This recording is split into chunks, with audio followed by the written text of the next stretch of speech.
always. How are you? She's just sounding Been a good. hectic week. Monique is probably going to be happy Yeah, with yeah. your audio quality. No editing today. No editing today. I We're going can't- live to YouTube. If you can hear us, I can't move. I'm surrounded by cables and stuff down here, but Yeah. all worth it. but you never leave the studio anyway. You're No. pretty famous these days. Far from it. Published author and all that. Yeah. Published author, which will come up no doubt throughout this. Hey, we do. There was a. No, Let's talk about that shirt too, for those listening on the weekend.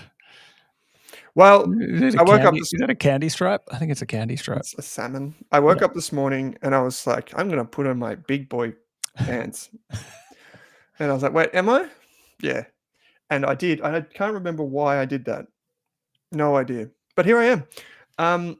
But you've also got a similar shirt, but yours looks like it's made out of fabric. Mine is just straight polyester from China. Yeah. I got compared to it's 2.5 Men. Oh yeah. Charlie Sheen. It's like a no, not Charlie Sheen, the shirt, not me, Charlie Sheen. Let's not go there. But it's like a Terry Toweling kind of. I mean, it's a new Country Road. The latest, yes, pre-summer drop from Country Road. Pre-summer drop, spoken like a full dad, classic 31-year-old. Yeah. So someone, Ice Baby wrote in. No, that was something different actually. Someone did write in last week. I don't have the questions in front of me for the whole list, but someone wrote in last week or the week before and said, "How's the thing going with you, with Magellan and Platinum?" And we couldn't figure out at the time what it was. And then I saw it in our calendar. But it was in our calendars. So this was a 12-month bet from December. Yeah, December 12th, 2023. We made a bet, and I can bring this up for anyone that's watching. Actually, we tend to go. What's the word? We go on tilt around December, don't we? So we're yeah. There was a few Christmas parties in the lead up to this, but making outlandish calls.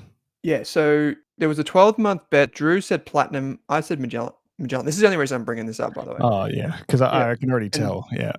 The bet was, if Owen picked Magellan, if he wins, he gets 1 Magellan share, and if Drew wins, Owen buys him 6 Platinum shares. So I've got $10.82 right on the line with Magellan up 50%, not including dividends. I'll buy you half a sandwich. Yeah, it's probably all it's worth, he says. And you are down 7%. But, I mean, we acknowledged last week there could have been a $9 dividend paid by Platinum. Who knows? How did I get... I'm saying 6.96 and you're getting minus 7.22. Have you rigged Google? This is, well, Google... 1 year? Is the most important source of truth. What if you press 6 months? 1.62. But then when we do 1 year, now we're evil. Maybe you just got a quicker. Oh, it's probably that Tesla. 7.22. No, sorry, the hyperlink connection. Yeah. There was a Ice Baby wrote into us because the last week's debate was whether Drew should buy a Tesla or a diesel darling, and Ice Baby wrote in. Could have been a plant by Drew, let's be honest. So, Drew, buy the Prado. If Owen's Tesla has lost 25K in value in 1 year, it will be worth nothing when the time comes to trade. Good on you, Ice Baby. Thank you. I needed some support. Yeah. So, but give us an update, Drew. Did you buy the Prado or did you go with the Tesla? Like, what's your latest thinking? I haven't test drive the Tesla yet. My dad does have one, so I have driven that once or twice. I have not. I mean, there is I'll put my name down. Yes, for the Prado, but apparently there's a 12-month wait in Victoria for the new one, the 2024. Wow. Yeah, but it does look good. I did drive past Camberwell. Kids are excited. Are they? There's not much leg room for the kids at the moment, so it helps out. So you're still leaning towards the Prado, but in the meantime, you could get a Tesla that will depreciate to zero. Probably within the 12 months that it takes to get the Prado to come here. Yeah, by the time it comes, it's already zero. Exactly. But maybe then, to be honest, you could put your name down for a Prado, and by the time you go to put money down and actually pay the cash, the Tesla's probably going to be like 30 grand. Yeah, I know. Probably get given all the tax benefits you get. I mean, who knows if we get a change of government here and tax benefits might disappear, like they're starting to in the US. But yeah. Well, Victoria has already taken back the little bonus benefits that you get for buying an electric vehicle. If you're doing leasing, and the low interest rates, the lack of servicing, I mean, a lot of it stacks up, makes sense. Yeah. Now, three of the things that we wanted to talk about today is Nvidia's results.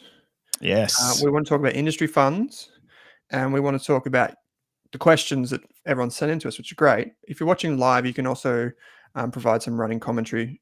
But the one of the questions in particular was talking about investing for kids, which is something that I spoke about earlier this week and we've spoken about before, but we wanted to dive into a little bit because we got in the weeds and we got as tangled up in them as anyone else. Got freaked out. So we'll give you our judgment. Got the whippersnipper out. Yeah. But first of all, Drew hates industry super funds. Is that correct? No, I don't hate industry super funds. I think they have a role to play within the industry. I think you've just seen, the last couple of weeks there's been announcement after announcement, and clearly the press is going after the sector at the moment too. But I think 2 or 3 weeks ago you had Cbus on the headlines because they were being sued for failing to handle claims payments, so like death benefit payments, on behalf of members. And then you had, I think a week ago, Hester was kind of reimbursing customers for. I think we actually talked about this at the time. Was the fact that the valuation of unlisted assets, which are a big chunk of these funds, could be 30% of these funds, they weren't revaluing them quickly enough. Obviously, they're unlisted, so it can be difficult to. But they were allowing daily liquidity. So you had people transferring out of these, say, an option with a high amount of growth assets and direct property in it into a low risk one that has less growth assets and property, but they got the pre-downgraded valuation of those of the assets and invested into the other option, which had less of them in there. So they basically got a benefit from another member who either remained within that fund or was contributing and getting their super guarantee contribution at the same time. So that came out in the press, and then there's been, I think there's clearly kind of a theme happening here. The regulators are being more vocal and active about their responsibility to members, but every other part of the financial advice industry's been under the blowtorch for 15, 20 years, probably the whole time I've been in it. Funds management industry always under the blowtorch. Industry funds have kind of avoided it, and now a lot of the pressure's coming. And the big part, we were talking about this off air, is like what's happening with members and how do you deal with and support that many members when they have, most of these funds now have millions of members and hundreds of billions of dollars under management. Yeah. Also, that fellow that runs the Future Fund, what's his name? Raphael Arndt. I was thinking, is it Costello? No, he's gone. He just commentates on all the time. That was a big news too. Yeah. Yeah. Which these funds, like Host Plus, Aussie Super, Cbus, Future Fund's different.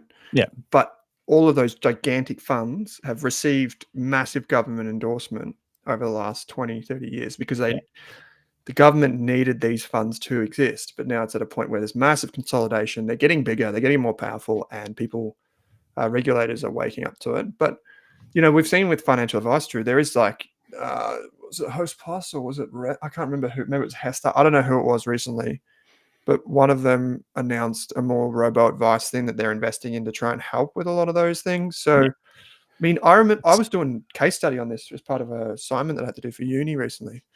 And I was going back to try and find the first time that robo-advice was talked about in Australia. And it was like 2010s.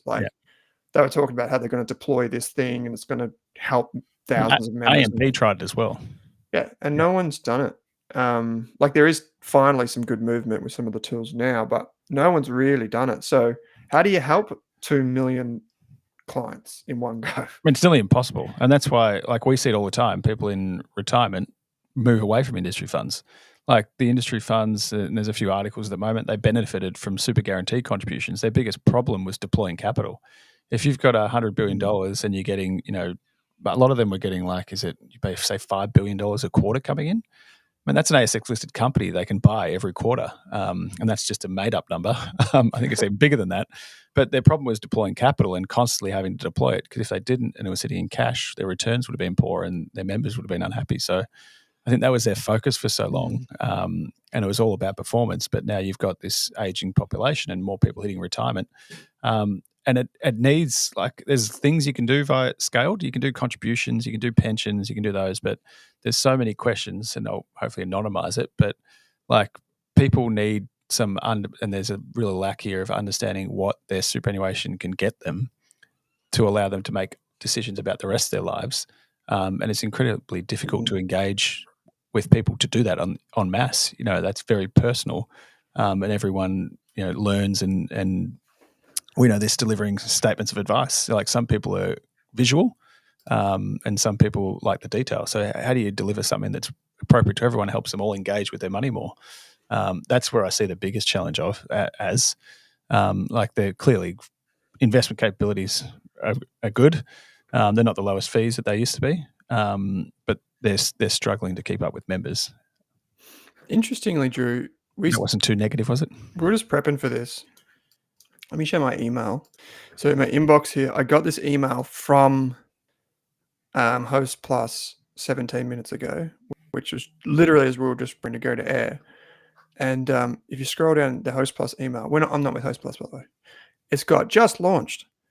It's super smart. Our new member-only platform is your staff's one-stop shop access to financial education and tailored advice. Let's have a look at this, geezer. And this is basically probably the best way for them to do it, is like general advice, right, at scale, and then en masse. Yeah.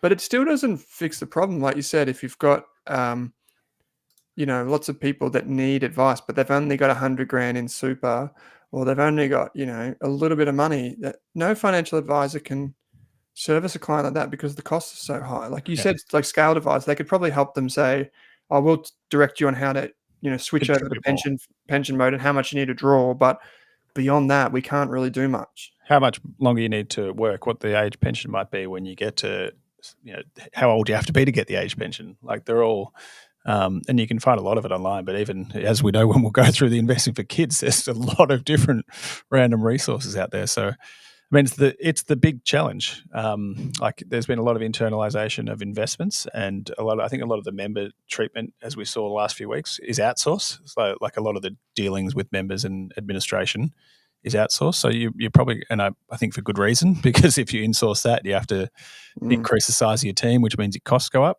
So I think there's a lot of change coming, and not just on the investment side. Yeah, definitely. And we know, like, part of what we do here is just helping people engage with their money and put them into an informed position to make good decisions, or to make the right decisions. And it's hard if resources are hard to get. It's like this kind of like magical line. It's like, I don't know, let's just call it $300,000 of net assets.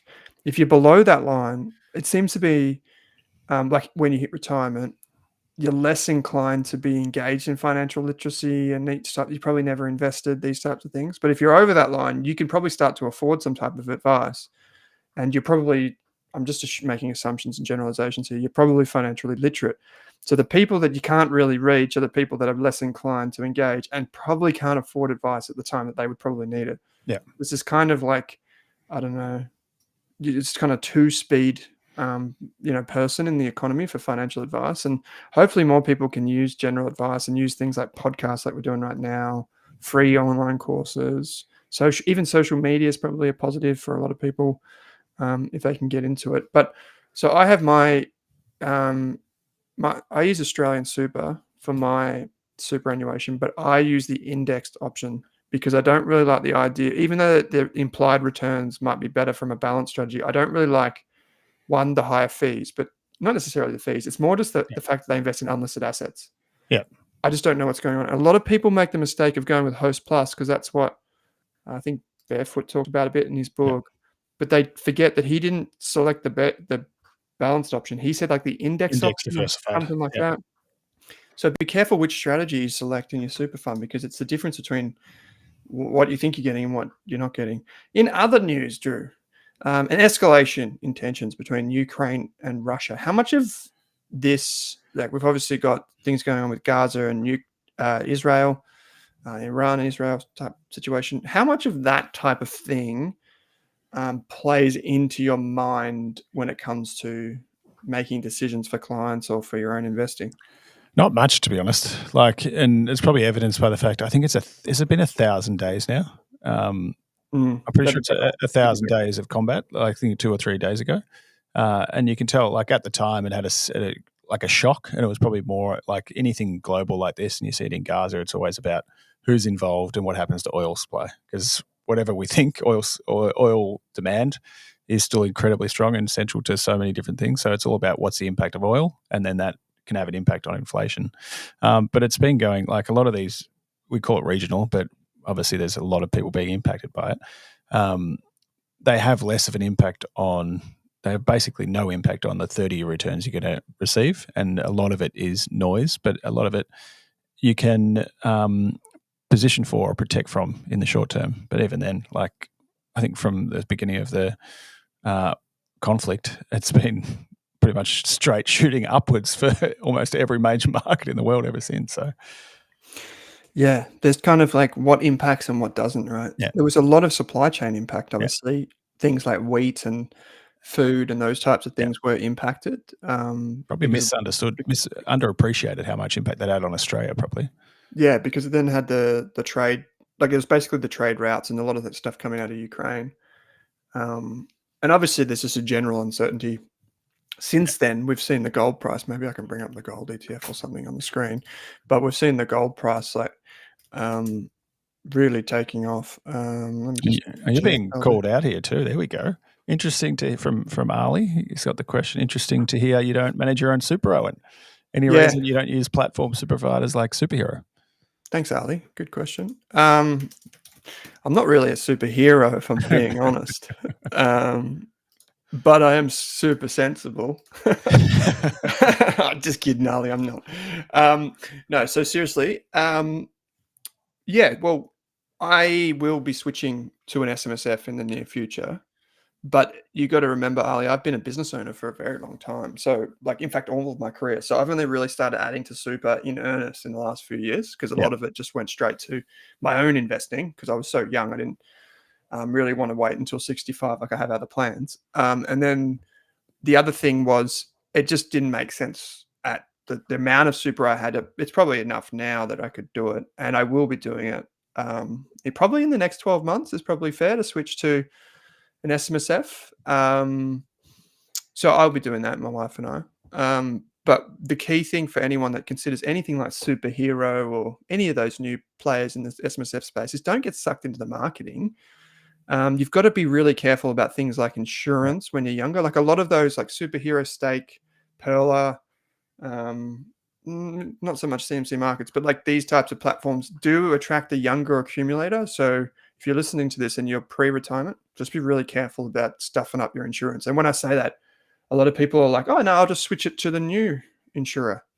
No. It's not how it works. Yeah. If you go to a new super fund, chances are you might lose all of your insurance, even if you get what you think is like for like cover. So speak to an expert before you do that. Like, it's crazy.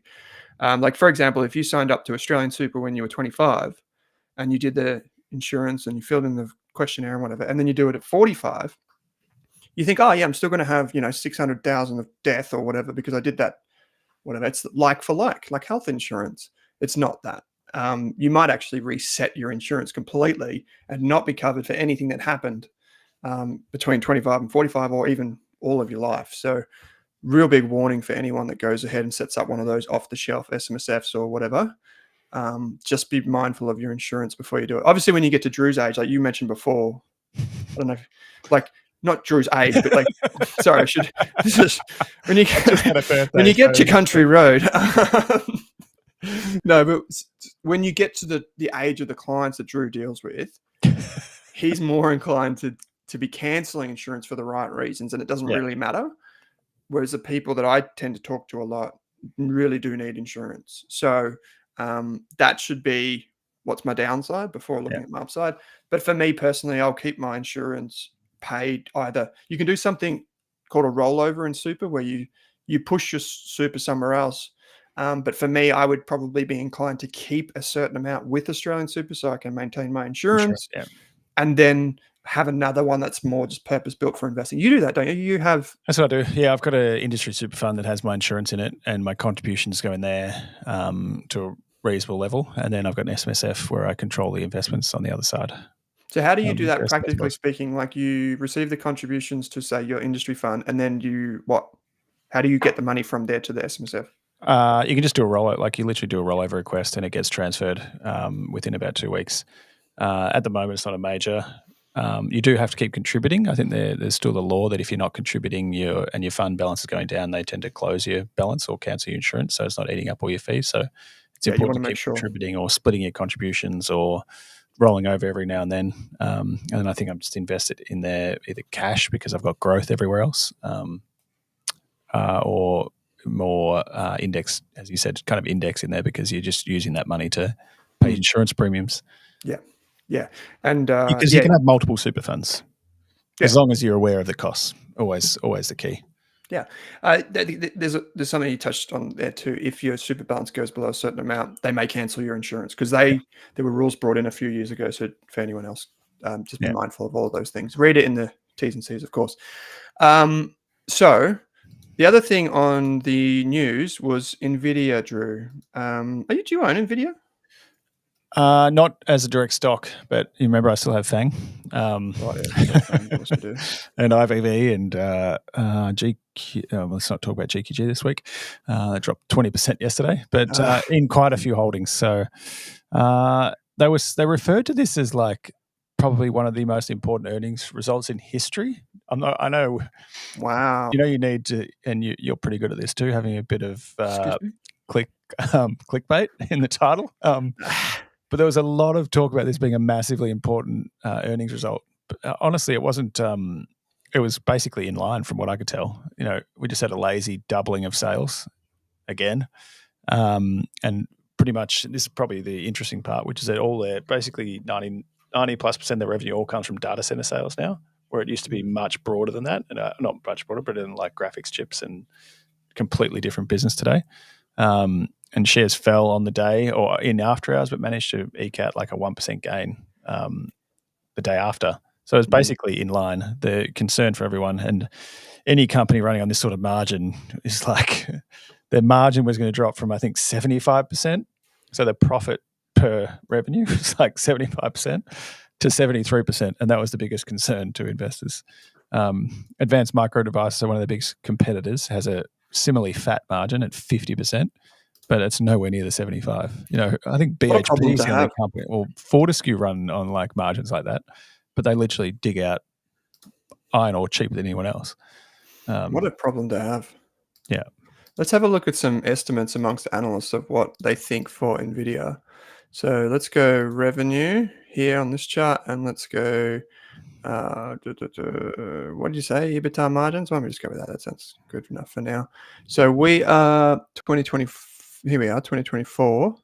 So in 2024, they had a 56% EBITDA margin and revenue of 61 billion. And analysts by 2029 are expecting $270 billion of revenue. Is that correct? Yeah. And 66 EBITDA margins. I mean, 24 is already gone. So like 25 is where they really are. Yeah. Holy moly. That's amazing. That probably doesn't assume any new technology comes out either. So they'll probably bring out 4 new different chips and then they'll triple again. But that's not saying that. Actual numbers, like real numbers. So that would be EBITDA of $180 billion for the decade. Holy Christ. That's earnings in 1 year of more than the value of CBA. Wow. Thanks. I mean, it tells you, it explains like the incredible importance of, having an investment overseas, I think would be one part of that, and in growth. But it also, I mean, Jamie and I have been talking about lately as well, which is ETFs are a bit momentum-y. That, when you're investing in the index, it can be a bit momentum driven, which is as Nvidia gets bigger and bigger and bigger, you're going to get more and more money put into Nvidia.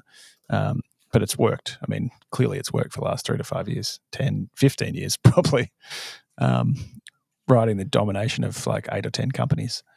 Yeah, well, how much is it? Like if you bought like the Nasdaq 100 ETF, 12%, 8.8 currently. Right. But what about your old mate FANG? Just under. I think they do it just under 10 from memory. They rebell at 10, so it's probably exploded since then, though, right? Oh, CrowdStrike's the biggest at 11.6. So you get some 11.4 for Nvidia. So Nvidia's current holding in the FANG Plus ETF, Global X is a sponsor of the show, is 11.4%. So you basically, if you got $100, you're getting $10, $11 of Nvidia anyway when you own it. So you speak about momentum-y, which is very sophisticated finance term. How, like, do you think that FANG's probably momentum-y? I'm guessing. I think no, it's just this idea that index or market cap weighted indices are always going to be driven by momentum and the momentum of the market, or more so the momentum of the biggest companies, particularly at this moment in time where there's so much dominance in just a few companies.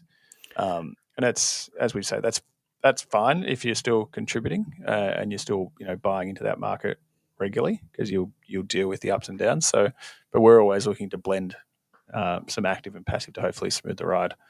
Would you say that in a way FANG is almost an active ETF?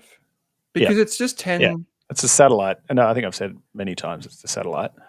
Yeah, but it's so narrow in its concentration. It's got active risk. Yeah, because I always think about this, because what is FANG? Like, FANG's changed a lot since they launched it. Like, it's got Chinese companies in there. Yeah. I never know what ServiceNow does. Automation, the tech. Yeah, all right. Broadcom. Not sure. Meta, whatever that is. CrowdStrike. It's the reason people couldn't fly on Qantas the other day. Chairman's Lounge. Maybe I'll ask Joe about that next week. Hey, mate, what do you think of CrowdStrike and Qantas? Buy, hold, sell. Book number 2. Yeah, the great outage. Okay, so 1 year view, FANG or emerging markets iShares, IEM. What was that? FANG or this thing, IEM. So it's up 9%. From on what period of time? 1 year basis, so we can put it in the Google Calendar again. I'll put this down. I'm going to go. So you've got FANG, Big Tech, or IEM for people that are playing along at home. Emerging markets. In AUD. Yeah. I reckon I got to go FANG over 12 months, but if you extended that period, I'd be IEM. Interesting. All right. So I'm going to go the 19th, IEM versus FANG. Drew says FANG. Is that correct? Yeah. Drew equals FANG. For 12 months. I'm just going to take it to counterpoint, not because I think it's going to work. I would actually agree with that. I would go FANG, but on a satellite basis, obviously, that's what we're saying. IEM. So that's in there. We're going to remember that. I think that's a pretty reasonable.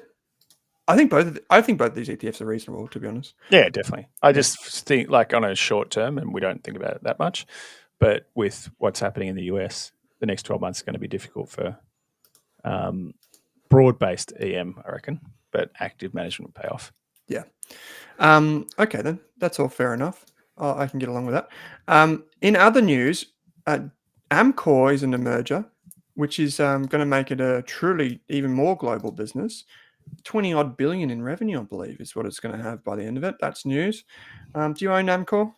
No, we don't. But, I mean, it's one of those companies, I think every time you looked at it, you felt like it was too expensive because it's like an old-fashioned cyclical business. Yeah. I drive past the paper mills in just outside of Melbourne, so in Alphington, the old Amcor paper mills, which have turned into a massive property development. Mm-hmm. I like this. I mean, not many Australian companies have the the strength to do big overseas acquisitions, and a lot of them haven't done particularly well when trying to do it. So, it's good to see Australian businesses going aggressively overseas, particularly at the moment where growth, they're going for scale over profit or margin expansion, which is quite difficult in such a mature sector. So Brad in the chat has just said, buy, hold, sell Nvidia. Buy. Yeah. Okay. Buy, hold, sell Bitcoin. Sell. Really? I don't know. Just don't feel comfortable with it. What about if you had $10,000 to put into Nvidia and Bitcoin, this is general in nature, strictly general in nature. Brad's has Nvidia. given us a great hypothetical. $10,000, you could allocate it between Nvidia, Bitcoin, and IEM. This is what you're going to call. I think you should have said Go, buy, hodl, or sell. Go, Drew, go. That's the name of this portfolio. So you've got Bitcoin, Nvidia, or the IEM ETF that you could allocate to. How much of each would you put in? I can go first because I'm putting you on the spot. I'll go 1,000 Bitcoin, 3,000 Nvidia, and then what I got left? 6,000 IEM. I go 5,000 Nvidia, 4,000 IEM, 1,000 Bitcoin. Wow, that's pretty bullish on Nvidia. Yeah. You just saw the numbers. It's going to have 180 billion in earnings.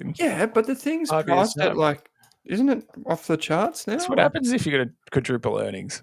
So it's on $3.6 trillion market cap, which even based on 2029 stupendous earnings, that's EBITDA, by the way. What did I say? It'd be like 200 million. You own Pro Medicus.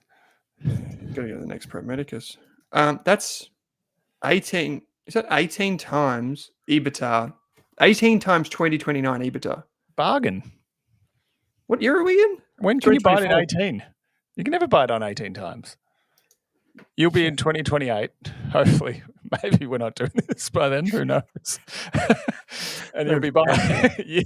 It'll still be on the same multiple, and you would have paid off in spades by then. It's on a dividend yield because that's what we buy these types of stocks for of 0.027. What's Pro Medicus? Let's just do a straight swap. 0.18. So there's a bit of a anyway. So long story short, I think Nvidia is probably priced like it should be. I would rather buy the ETF to get diversified exposure, to be honest. Okay, questions this week. We've got a heap of questions, but I've whittled it down to a few. The first one is probably the one that we'll spend the most time on. But I want to go deep on this. Yeah, I want to issue a nice big fat warning that investing for kids is a wonderful thing that you should do, but you may need to get tax advice and one-on-one financial planning advice for any of the questions that we're about to read out. We do not know your needs, goals, or objectives. So anything that we do say is strictly limited to general financial information only. If you want someone to take into account your needs, goals, or objectives, particularly if you don't know what those are, you should definitely reach out to a licensed and trusted financial planner, like one that you can verify on the moneysmart.gov.au website.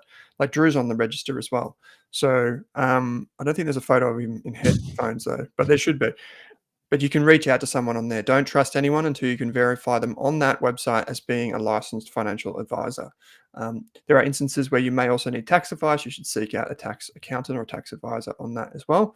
And finally, if we do mention ETFs, shares, that type of a thing, really important to understand that those things have a PDS and TMD, and you should read that before investing or acquiring that financial product. With all that said, didn't think this through, writes in and says, good name, by the way. Can you please explain what happens when your child turns 18 and you want to remove your name as trustee from their brokerage account? I'm currently holding ETFs for my children. I thought the process would be that my name is just removed at 18 years of age. But it seems this must be an off-market transfer, quote. Does this mean the ETFs are sold or that there will be it will likely have CGT implications? So this is actually, they're not asking for personal advice. They're just asking for the general gist of what actually happens at this point in someone's life. So we're going to answer it from that perspective, we don't even know who this person is. So what are the implications? Now, we get asked this a lot because investing for kids is a wonderful thing. And there are multiple ways to do it. Just a quick summary. You can invest in your own name, obviously. You can invest in the kid's name. They can't legally own the assets. Children under the age of 18 cannot own shares. Brokers won't let you open an account in the name of a child. Yeah. The Corporations Act stipulates that there must be an adult that owns shares, because owning shares is owning a company, and a company has legal capacity to create legal contracts. So a child who does not have the ability for legal capacity cannot therefore own shares. And the third thing, which is pretty common, there are much like sub ways to do this, but the third way to do it is to have a formal trust. So you might hear people talk about family trusts and those types of things. It's a bit more taxy, a bit more complicated, a bit more costly, but can be really valuable for the right family unit. Yeah. Now, there's kind of this blurry middle ground across all three of these things, which is this idea that a parent can hold on trustee shares for their kids. It can apply to ETFs as well. So basically what happens is, correct me if I'm wrong, Drew, the parent opens the brokerage account, or the grandparent or whatever. It's the parent who legally owns the shares, Yeah. but the beneficial owner is the child. And the idea that they think is, we are opening this account, quote, as trustee for, end quote, the child's name. Yeah. And then they think, I'll transfer the shares into their brokerage account because they are theirs. It's just I'm holding them for them.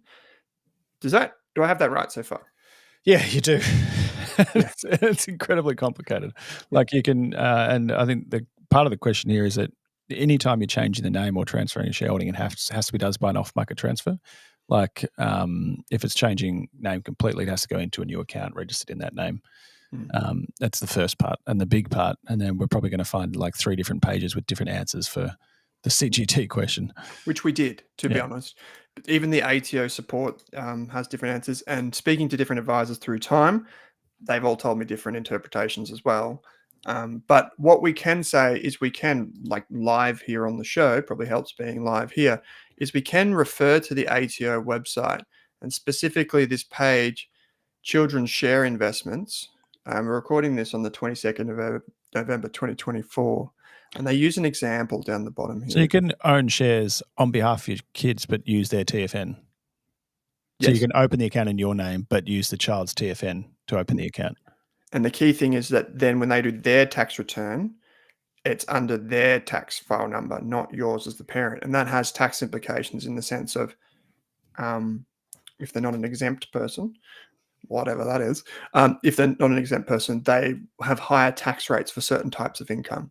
So if we use this example from this one example from the ATO answers both questions of who pays the tax in the meantime and what happens at 18. Yeah. So I'll read verbatim from the website. My initial understanding on this is if the adult's being taxed on the dividend, the adult's going to have to pay capital gains tax when they transfer it. That's my initial understanding. I'm not a tax agent.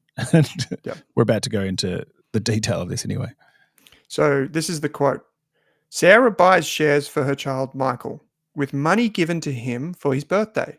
Sarah holds the shares for the benefit of Michael with the share broker until he turns 18. No formal trust deed has been created. Sarah quotes Michael's tax file number when she buys the shares. All dividends have been reinvested through a dividend reinvestment plan. The dividends are declared on Michael's tax returns. When Michael turns 18 years old, the shares will be transferred to him through an off-market transfer. As he remains the beneficial owner of the shares, there will be no capital gain or loss for either Sarah or Michael on the transfer, end quote. So what they are saying here, now we want to be careful and remind people that we went into the archives. There's 3 different answers from moderators of the ATO website. So based on that example. So that's owned by the parent, but with the child's TFN, which means you need to lodge a tax return for your child, regardless of how old they are. Yep. And I have read things in the past where if there are other things that may come into play. For example, does the parent use the money in any sort of way? Does that money get mixed in with other money? That can be quite confusing for a lot of people. So we are assuming this is where people don't pay the few grand to set up a family trust, and they don't have a family trust set up with a brokerage account, which you can do. This is the option where you take the cheaper option and you hold the assets in the parent's name on behalf of the child as much as possible. Now, some brokerage accounts also make it a little bit tricky, to be honest, because they don't always allow you to put down a kid's tax file number. But this is the usual structure, as far as I'm aware, when grandparents or parents, Drew, buy shares for kids. Yeah. They go to one of these brokerage accounts and they go to the minor accounts or the kids account option, which is basically exactly the same. It's just whose name goes down where. Yeah. That's what the brokerage account does. It's still the legal owner. I mean, I think we spoke about this off air. I'll tell you my opinion and I'll ask for yours. My opinion is that if it's a smaller-ish amount of money that you're investing for kids, I think this is probably okay. Like, you take the risk that the ATO change the rules, or we they make a mistake and whatever. Because sometimes the ATO has been known to, even though it's on the website, not honor that thing. So what I would say to people is, like, if you've got a small amount of money, it's probably worth the risk. Yeah. But if you've got a lot of money, go and speak to a planner or a tax agent, because a family trust might be better for you. Good to see Joe in the chat as well. Joe was on the chat earlier on this week. What do you think, Drew? I mean, what this tells me is that if you, like a lot of people I've seen do it, they put the adult's TFN on the account on behalf of the child. And that tells me that it will be capital gains tax on transfer. I don't think you'd use this. So you wouldn't use this if you're investing more than like $5,000 or $10,000 on behalf of a child, because the risk, as you're saying, gets higher and higher. If it's significant, like it's more significant material wealth, then you definitely want to have a formal structure. But it sounds like you want to you need to get a TFN for your child, and you need to lodge a tax return for your child if you want kind of complete certainty about what's happening here. But then you're subject to and you can tell kids' tax rates over $416 are significant. So you want to be very careful on that. So I just did a bit of quick math. $10,000 with a 7% return, assuming put tax and inflation on that gibberish aside. What am I getting taxed at? Well, for 18 years, like, you put 10 grand down, you're very lucky. You can put 10 grand down for a child. It gets to $34,000, at which case you're probably getting franking credits and all this sort of stuff. So you're probably over the $416. Yeah. But and your income tax rate is? Yeah. Well, it would be a lot. You're 66%. 66%. Yeah. So that's why you're better off investing in the adult's name. In that case, apart from capital gains tax when it's transferred. Yeah, the capital gains tax is probably the big one, because if that's just the 10 grand, it's really that growth and compounding. Yeah, and you are taxed on. So even if you do DRP, this question came up on the ATO, not on our questions this week, but you are taxed on dividends that you then reinvest as well. So that becomes part of your taxable income. Yeah. Depending on the child and depending on the life goals and things like that, I'd probably still consider this and just cop the tax. I think I had a conversation about this with people this week. A lot of people, when it comes to investing for kids, just overcomplicate it and just freak out trying to figure out the tax situation, this and that and this and that. When they just go and buy VDHG and they think, oh, cool, I'll see you in 20 years, not really thinking about the tax implications of that. Why, they don't think about that, but they think about it for the kids. Like, it doesn't make sense to me. You put more emphasis on what are you investing in. You can change down the line, and sure, you'll pay a bit of tax, but you can change. Yeah. So, I think it's more important to pick the right thing to invest in. Sure, tax matters, but if you have to go to like these weird extremes, you're going to pay tax at some point anyway.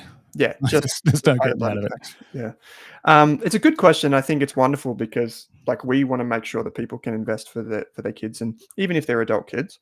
The next question comes from the published author's beach house. So I think this is your beach house writing a question into co-author. Yeah. It's co-author. The published co-author's beach house. Are you aware of any quant funds that use algorithms to invest, which are performing well? I would have thought with the rise of AI, this would be an area that would be getting a lot more attention. Drew? I mean, it's been tough. Like, all you're talking about is like a quant or directional trading strategy that's kind of executed. And I think like managed funds have been using these for a long time, not just since the advent of AI. The challenge is, are they performing well? What conditions do they perform in? And how many are available in Australia? There aren't many. I think that's one of the biggest challenges. Like, would you consider something like Winton? Have you heard of the Winton Global Alpha Fund? Yeah. So probably falls on that. It's not like fully AI, but it's using algorithms to identify mispricings and high frequent, like trading frequently and directionally. So I reckon there's like a handful of 5 or 10, fairly complex, fairly expensive. I think Winton would be a start. I know PIMCO has a algorithmic strategy they have as well, or at least a directional strategy. But there aren't many available, and a lot of them you can't invest in directly. You need to go via a platform in a lot of cases, and you need access to pretty good research to understand what they're doing. Because if you're investing in algorithm, most people, it's going to be a black box. They're not going to tell you what their algorithm is. Otherwise, someone else just copy it. So a lot of it's a black box, and you have to trust in what you're doing. I think these non-directional things that are non-correlated make sense in a diversified portfolio of alternatives. If you're trying, not necessarily trying to profit, but if you're trying to protect your portfolio or get more diversification. Marco writes in and says, both my kids have a NAB trade account. They have picked around 4 to 5 companies / ETFs each. Income is added to my income tax return. It's only a small amount, but great education for them. Yeah, fantastic, Marco. Hey, Marco, what companies have they chosen? Baby bunting? Give us a tip. It's like an 18-month-old buying baby bunting or something. So we recently had Scott Benner from Invesco on the show, and we were talking about... Because they're quant, but not algorithmic, are they? Yeah, systematic is probably the way to put it. And we had Andre on the show last year from Invesco. This fund... Now, short-term performance past performance is not indicative of future performance, but it gives you a sense of where things are. Short-term performance with this Australian small companies fund, 34%. I don't know if that's net. Funds are quite low. I mean, fees are quite low on this. Yeah, 5 years though is 8.48%. So that's per annum. So the 34% is probably a bit of an anomaly. Let's just keep that. Don't expect that. That's for the whole disclaimer. But the key thing is here, it's getting 8.5%. This is systematic trading, and we did have a good discussion with Scott about the differences between AI and systematic. Systematic's been around since the 70s, internet. probably. Yeah, before the internet, computers. Yeah. There are 2 resources that you can go and read about. You can go and read about the book. It's called "The Guy Who Cracked Wall Street." This is a book about Jim Simons, the guy who cracked Wall Street. I think that's what it is. The man who cracked Wall Street, I think it is. Nice little portfolio there too from Marco. Apple, Meta, Microsoft, Tesla, CBA, IVV, NDQ, Wes. Oh, Marco, yeah, he's doing pretty well. He's picked Apple, Meta, Microsoft, Tesla, CBA, IVV, NDQ, Wes Farmers. Good. What if he 100 bags it? Yeah, Marco's got to pay up. Like, this isn't for the kids anymore. This is mine. I'm retiring early. So The Man Who Solved the Market. That's the name of this book. It's a book about Jim Simons, who runs Renaissance Technologies. And so this is what the cover looks like for those of you watching.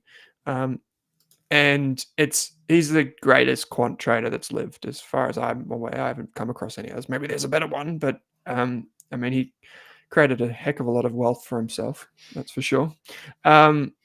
He's widely credited as being the greatest investor of all time because the figure was something like he had returns of something like nearly 40% for 35, 40 years. Yeah. But I often think about this is if you think that AI trading is going to unlock everything, these guys have already figured it out. Yeah. So why would you bother doing something that you don't understand in something that's more complex? Just go with what you know. Marco said Tamika's also so the kids have different portfolios. Yeah. CBA, Coles. Put Tamika with a Coles. Oh, she's Coles. Marco, come on. Help me out. So Justin versus Tamika looks like the family dinner party. So we know who the favorite is. Yeah, we've probably got enough time for one more question, Drew. And this one's from, which one should we go? Oh yeah, let's go with this one from P Ditto. I do like Rask 182. Big Blink 182 fan. Yeah, so it was a good name. Yeah, don't have to ask that question. It's very specific. So yeah, we can come back to this one. You can have a book. Back to this. Rask 182, you can have a book. In fact, everyone gets a book. It's getting all the economists are pushing back their rate forecast for another till May now. So. Well, you better print up 50,000 books, Drew, because we're all coming. A4 with a staple. We'll be outside your office with pitchforks demanding books in March 31, 2025. Yeah. Okay. Pito writes in and says, I have a large cash amount, just under 2 commas. I love that line. That's a reference to Silicon Valley, the TV show? Just under 2 commas. What do you call it? 3 comma? Which I will receive shortly. I have this amount for 15 months before a meaty tax bill to wipe out 70% of it. Jeez. I could easily put it in a term deposit, although I will pay full tax on the interest due to my circumstances. Is there an index or low-risk ETF that will deliver a similar return to a term deposit, but will allow me to get the CGT discount because I will have held it for over 12 months and it's an equity. That's a hell of a question. When I first read this, I didn't realize that they had to pay 70% of the tax in 15 months. I just thought they were 2 commas getting an inheritance. Okay, that's different. Cash? Oh, there's a cash. It'd be an interesting question. How does a cash ETF work? Like, if you're then selling, you're getting. I think the problem with all these is that all the income you're getting is going to be taxable anyway. But the interesting thing about like bond funds at the moment is a lot of them have carried forward losses, so they're not distributing that income. Yeah. But by putting it into that investment, you're taking capital risk, because if interest rates move, you could make or lose money, which means you're not going to have the same amount of money left to pay your tax bill. So, super interesting question. We're pretty conservative. Both of us would be just put it away into a term deposit, pay amount you're going to pay tax on or pay tax with. But it does bring up this idea that you can get it and you can use a cash-like unit trust to get potentially some sort of tax benefit when you sell it. I would just say, let's keep it general. I would just say that what's the downside? What's the upside? I like to think about this in all the things that I do, but if you want to read a good book, 2 good books, there's a book called Value Investing written by Bruce Greenwald, which profiles great investors. And then there's another book called The Outsiders by Will Thorndike that profiles great CEOs. And one of the things that both the great investors and the great CEOs have in common is that they focus on the downside before the upside. And most new investors, and by new I mean like people 0 to 10 years, to be honest, don't think about the downside before thinking about the upside. And I think in any decision, business, individual decision, there's downside, there's upside. That's investing. Now in cash, the downside is that you put it away. You're going to have some of your return eaten by tax and by inflation, probably a lot of it, to be honest. But you don't have the risk. Now, what happens if someone had this tax bill, which sounds like it's getting crystallized before they receive the money? Because for some reason, it sounds like. So you crystallize the tax. You owe, let's say it's a $700,000 tax bill. Then you put your money into some sort of ETF and it falls 30%. You literally are on the hook for a huge amount of tax and you got nothing. So I would just say there's quite a bit of risk in that. Ultimately, what I think is that keep it simple. The cash ETFs, just so we're aware, the way they work is that they're constantly rolling over. Yeah, they're constantly rolling. So every 30 days, it looks like a shark's tooth, Drew. It goes up. That's the interest accruing. Then it pays the interest every month. It goes up. So you will get growth in the ETF unit price, but that's because the interest rates move up over broad times. If the interest rate stayed flat, there would be very little, but you would have short-term capital gains, aka income inside. So you would still need to wait for your, what do you call it? Your member statement or whatever, annual tax statement. So I would just go, cash. Maybe you could go enhanced cash with like one of those, they'd take a small portion and put it in treasuries. Have you seen those, Drew? Yeah. You could probably get an extra 0.5% over that period. I wouldn't overcomplicate it. No. Invest the money you've got left over, or you're going to have left over, and just lock it away. Yeah, definitely. Marco did return. Now we've got to get a quick dad joke from you, but Marco did return to say, 14-year-old and a 10-year-old. Justin likes to rebalance every now and then. Not good for me. Tamika likes to buy and hold. Like I said, only a small amount. Well, I don't know, Marco. I reckon Tamika's buy and hold. It might pay off in the long run. She's got CBA and Coles, IVV. Depends on asset allocation too, Justin's got his Tesla shares. Don't know. I feel like maybe I don't know. I feel like I'm probably more team Justin in terms of the portfolio, to be honest. Surely. What, you take a problem with Coles? Yeah, I do. I'll take this one up offline. Would you rather Wes Farmers or Coles? Like if you had Wes Farmers for sure. Yeah, for streets. Yeah. Amen to that. So Drew, you've got to take us off into the sunset with a joke. I think everyone that wrote in this week has given us wonderful questions. Didn't think this through? Right into us. The published author's beach house? Right into us. Slow and steady? We didn't get to your question. Right into us. P. Ditto? Right into us. Blink Rask182 right into us. And finally, Ice Baby. You didn't go unnoticed. We remember you. Do you want Drew to have a Prado? Probably work for Toyota. Right into us and let us know, because we'll give you a free copy of our Value Investor Program, which is complete training on how to value businesses and shares and all that type of thing. And you'll get a copy of Drew's book, The Golden Years, Drew and Jamie's book, The Golden Years, How to Not Stuff It Up. Marco sub-replies says, Tamika's CBA shares are up 136%. And then middle finger to Drew. No. Go Tamika. All right, Drew, you got to take us off. What do you got for us? I don't know why I got lost in Reddit. They got a bit out there on Reddit. So I've gone to, for some reason, I went to like an Interflora, and it's a joke about florists. I'm not sure how this is going to go, but what is a florist's favorite rom-com line? So favorite line from a rom-com movie. Roses or something? You had me at LO. Oh my gosh. I think the Dracula, Count Dracula on the line was better last week, but I'll give you a 3 out of 10. A 3. I had a backup too. Do you want the backup? Go for it. All right. What was the backup? This is like an extension of the old joke. When does a joke become a dad joke? When it becomes apparent. When does it become apparent? Don't know. After the delivery.